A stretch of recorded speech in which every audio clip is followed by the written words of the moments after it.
Et c'est la mi-temps. Nous sommes en direct depuis nos studios à Nice et nous allons parler des JO de Sotchi. Mais alors, pas des Olympiques qui se terminent dimanche, mais des Jeux paralympiques qui démarrent le 7 mars prochain avec deux Azuréens, deux membres de club de la Nice. Nous serons avec eux en duplex dans quelques secondes. Nous sommes en studio avec leur président, Sébastien Filippini. Bonjour. Bonjour. Merci d'être venu ici en direct dans nos studios. Les Jeux paralympiques d'hiver de Sotchi, c'est donc bientôt. C'est ça, les Jeux paralympiques commencent le 7 mars jusqu'au 16 mars. Et j'ai la chance, l'honneur et la grande fierté de vous annoncer que deux sportifs du club d'Anis, de la ville de Nice, de notre cher département, participeront et représenteront les couleurs de la France pour Sotchi. Ouais. Alors on va parler d'abord de la Nice justement. C'est quoi? C'est pas ce qu'on met dans le verre à l'heure de l'apéro, hein, la Nice. Pas du tout, rien à voir. Ça peut. Non, mais rien à voir. L'association à Nice, c'est un club handisport que j'ai créé en 2007, avec maintenant diverses sections sportives pour les personnes en situation de handicap. Nous avons du torbal, c'est un sport pour personnes déficientes visuelles. Nous avons du tandem et du vélo. Nous avons également du tennis de table, que nous proposons cette discipline à plusieurs types de personnes en situation de handicap, qu'on soit en fauteuil roulant, qu'on soit amputé, malmarchant, etc. On peut pratiquer cette discipline tous les mercredis matin à la salle Les Rites. En partenariat, on est avec un club valide. On a cette chance avec TLT 06 sur Nice. Nous avons également de l'athlétisme, où nous avons une championne de France en titre, Nathalie Cuny, qui a été championne du 5000 mètres en 2013 et championne du 10 km en 2012. Nous avons également une section triathlon, une section multisport, où nous proposons certaines disciplines sportives pour les personnes amputées, entre autres. Et nous avons bien sûr la section para-snowboard avec nos deux sportifs qui vont nous représenter d'ici quelques semaines. C'est bientôt, même quelques jours. Oui, et c'est vrai que non, pour nous, ça approche. Ouais, c'est vraiment... On est un club avec pas de salariés. C'est un gros avantage. Mais avec beaucoup de bénévoles qui ont un cœur énorme, qui sont là... tout le temps pour des passionnés de sport. C'est ça, tout à fait. Alors Sébastien, on va accueillir, normalement nous les avons en ligne, Patrice Baratero et Cécile Hernandez-Cervellon. Bonjour à vous deux, vous êtes en ligne avec nous?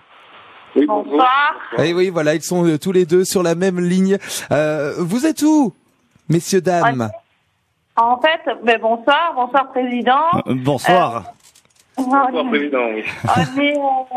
On est à Briançon parce qu'on est en stage d'entraînement à Serre-Chevalier. Voilà, parce que vous deux, vous faites du snowboard, c'est ça? Oui, c'est ça. Voilà.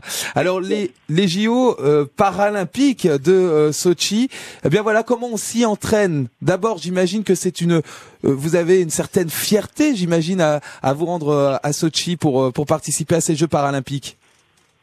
Bah oui, forcément, fondamentalement, une grande fierté de participer à ces Jeux, parce que c'est l'aboutissement, c'est le summum dans une vie d'athlète de faire des Jeux. Pour nous, il n'y a pas de différenciation entre les Jeux olympiques et les Jeux paralympiques, c'est des Jeux tout court, et donc c'est vrai que c'est une finalité absolue dans une vie d'athlète. Alors là je parle pour moi, après juste un petit mot sur l'entraînement, on peaufine les derniers réglages, on perfectionne nos petites erreurs, on fait attention à ce qu'on mange, on se couche tôt pour se lever de plus en plus tôt et se mettre à l'heure russe. On aimerait bien d'ici la fin du stage qui se termine dans une semaine arriver à se lever à 4h30, 5h du matin pour vraiment être dans le bain des Jeux dès la semaine prochaine. Oui, c'est exactement ça. Donc, c'est vrai qu'on s'entraîne depuis des années, donc c'est un aboutissement.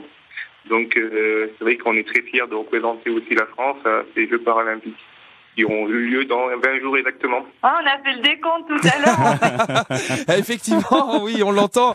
Cécile Hernandez, vous êtes arrivée à la Nice il n'y a pas si longtemps que ça, il y a seulement quelques mois. Ouais, c'est ça. Je suis arrivée. C'est devenu. Je suis arrivée par le biais de Patrice. Après, j'ai virtuellement rencontré le président et ça s'est super bien passé. Je suis très fière, j'ai été très bien accueillie, donc c'est vraiment, j'ai l'impression d'être là depuis des années, donc je suis très très très contente de représenter ce club aussi. Et puis je dois beaucoup à Patrice, donc je le dis et je le martèle. Donc du coup, c'est pour moi, c'était pour moi un honneur déjà d'être acceptée dans ce club, et pour moi c'était une évidence. Alors Patrice Baratero, vous êtes notre snowboarder. Vous démenez depuis, je crois, maintenant 10 ans pour atteindre l'objectif, justement, ces Jeux paralympiques. C'est-à-dire qu'il y a 10 ans, on ne savait pas que ça existait, puisque c'est la première fois que ce sport sera représenté aux Jeux paralympiques. D'accord. Il n'y a que 10 qui est inscrit dans cette discipline. Et donc, au début, l'important, c'était de pouvoir refaire du snowboard pour moi, puisqu'en fait, j'ai perdu ma jambe. Et donc, il n'existait rien à l'époque. Et donc, la bataille, ça a été de reconstruire une prothèse qui permette cette discipline. 2 athlètes azuréens qui font partie donc d'Anis et qui vont représenter la France aux Jeux paralympiques. Donc c'est bientôt, c'est le 7 mars. On va les laisser peut-être retourner à leurs entraînements, à se mettre à leur russe, et on va continuer de discuter. Sébastien Filippini, merci d'avoir été en ligne avec nous, Cécile et Patrice. À demain. Je vous dis à demain, Patrice et Cécile. Soyez sages, couchez-vous de bonne heure. Attention, Merci beaucoup. Merci à vous. Pas de bêtises. Sébastien Filippini, vous êtes le président donc de l'association niçoise d'initiatives culturelles et sportives. J'imagine que c'est une certaine fierté de voir ces 2 azuréens nous représenter aux Jeux paralympiques. Oui, c'est une grande fierté. C'est vrai que je leur ai dit à demain, parce que demain j'ai la chance avec François et Angélique, 2 bénévoles du club, d'aller pendant 48 heures les saluer, leur faire un petit coucou, leur dire que on est à Nice et qu'on est là à leur côté pour les encourager. Et même si la distance est Sochi, malheureusement on ne pourra pas être présent, mais pendant 48 heures on va être là à leur côté pour leur apporter tout notre bon fluide. Tous les encouragements. C'est ça, tous les encouragements nécessaires. Le bon fluide. La délégation tricolore, j'imagine que vous avez un petit peu suivi pour ces Jeux paralympiques. Hormis nos athlètes azuréens, vous avez un objectif de médaille. Vous voyez ça comment, cette compétition? Je pense que, en ce qui concerne Cécile, d'après les dernières courses qu'elle a faites, elle a une possibilité d'accrocher le podium. En ce qui concerne Patrice, ça va être plus difficile, parce qu'au niveau de la classification et au niveau des catégories, il est malheureusement, il a la chance déjà d'y être, bien sûr, mais au niveau de sa jambe, lui-même est amputé de toute la jambe. Ça fait qu'il va courir dans la même catégorie qu'une personne qui est amputée que du pied. Alors, c'est vrai que c'est un écart, mais dans le sport, tout est possible. Tout est possible, effectivement. C'est à lui d'être à l'affût. S'il y en a 3 qui tombent, comme on dit, il est derrière un peu en catastrophe. S'il peut accrocher une 3e place, il le fera, ça c'est certain.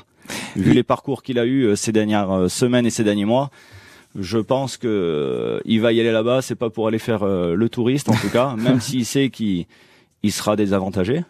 Mais en tout cas, il a une certitude, c'est qu'il va y aller pour faire le meilleur classement possible, et qui sait accrocher aussi le podium, bien sûr.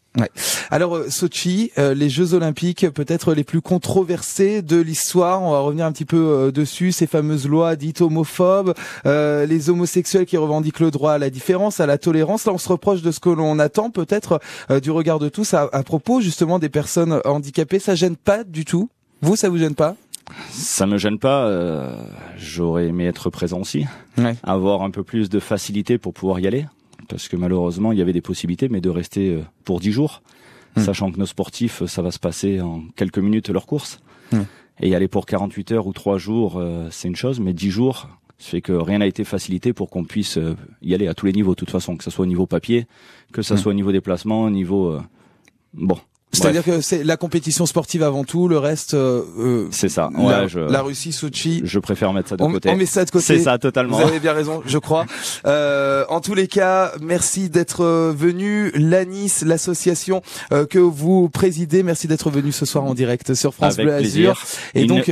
J'ai juste une petite parenthèse. À Oron, le 28 mars, il y aura le championnat de France de snowboard où nos sportifs seront présents pour gagner la médaille et champion de France. C'est noté. Voilà. Il est bientôt 21h sur France Bleu Azur. On va retourner au stade du Roudourou, Guingamp-Nice. On suit ça avec attention là ce soir en direct et en intégralité. Pour l'instant, il y a toujours 0-0. France Bleu Azur.